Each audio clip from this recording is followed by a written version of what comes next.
life and finding the path, sticking to that path, and moving forward in that path. Sometimes more challenging than we think, making the right decisions at the right time can lead us to success. Let's talk about it. Roll it.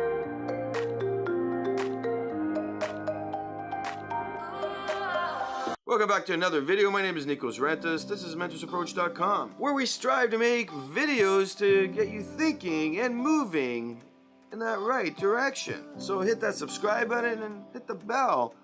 I think it can make a difference in your life.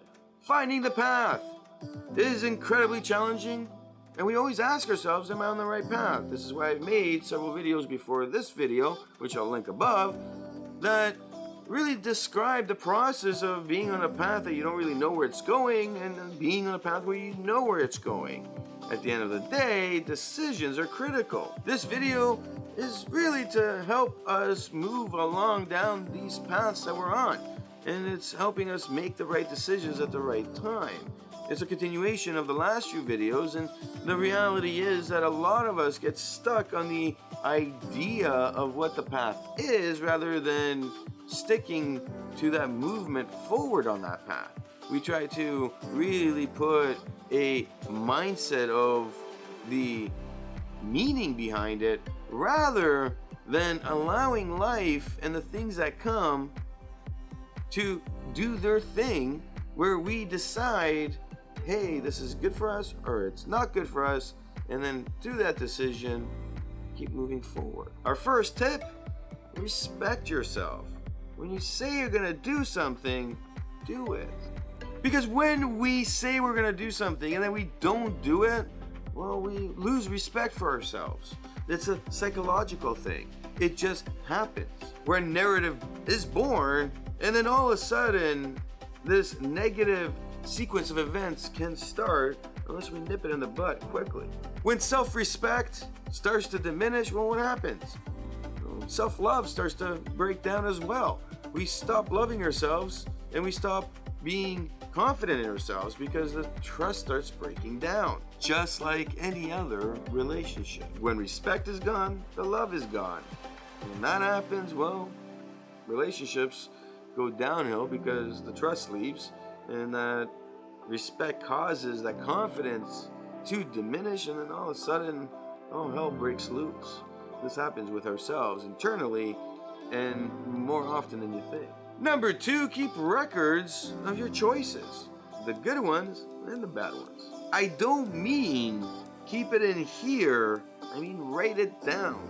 Write down the good ones, write down the bad ones, write down why they were good and you said yes, why they were good and you said no. Write down why they were bad and you said yes, why they were bad and you said no. And of course, write down the emotions you were feeling and really distinguish the rational side versus the emotional side on that decision.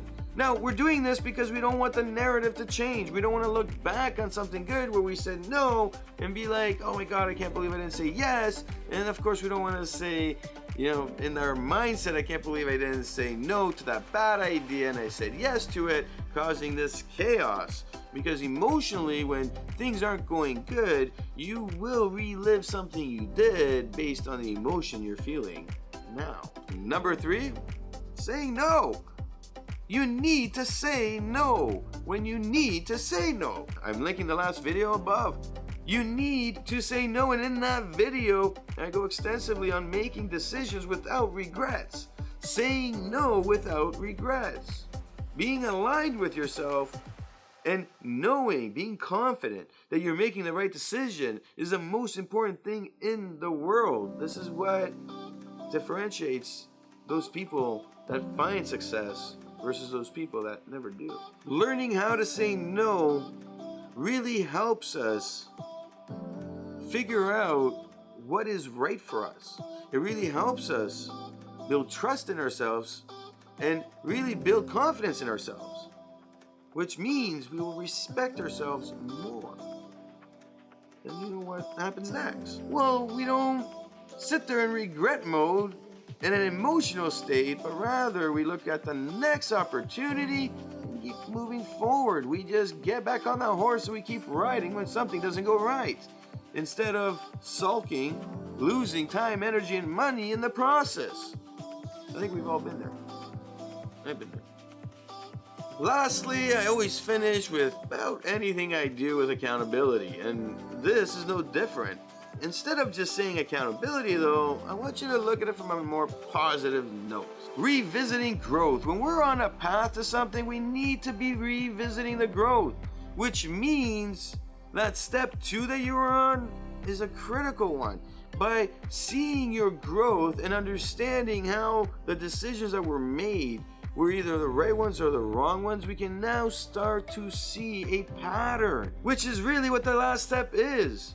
It's the patterns that are gonna see that success you've been looking for. My friends, this is not rocket science. This is simple economics of success. It's simple things that we know are simple, but our mindset, our work ethic, our ability to continually do and keep to that do, well, that's the hard, challenging part. Because habits, if we don't put them into place, will either make us or break us. I've created a lot of videos on habits, self-limiting beliefs, and of course setting goals. I will continue to make stuff that relates to the series as it goes, and I have more content based on these things that are stopping a lot of people from seeing success. From those that contact me to those that comment to, of course, those that I see out there posting on social media. These 4 steps, in alignment with the last video steps, will really paint the picture of you understanding more of who you are in accordance to that path you're on. This is not an overnight thing. And if you really look at everything I talk about, nothing I say is done overnight. It takes time, energy, money sometimes, dedication, a lot of dedication in order to see progress and growth. These aren't things I talk about for quick fixes, but rather long-term success, happiness, and of course, fulfillment. This applies to anything in life. It applies to the business, it applies to your careers, it applies to the relationships, both the family, friends, and the personal ones. And you know it. It applies because this is all about our lives. It's setting up our moment each day where we say, hey, I'm gonna do what I said I'm gonna do and get moving in that right direction. And those moments come each and every day, multiple times. We just have to take advantage of them when they come. These are the opportunities of life we have to look for. Take some time with what you are doing. Revisit these tips. Look at take some time with what you are being challenged with what you are doing right now, the path you're on, the movement forward, the purpose you're on. And of course, see how this all applies in accordance to other things you're seeing out there. Leave your comment below on the things that have worked for you, the things that haven't worked for you. Share this with anybody that you think will find a need for it. And of course, leave your story below, because who knows, somebody might be reading it, might be going something similar. You might help change a life. Snow again.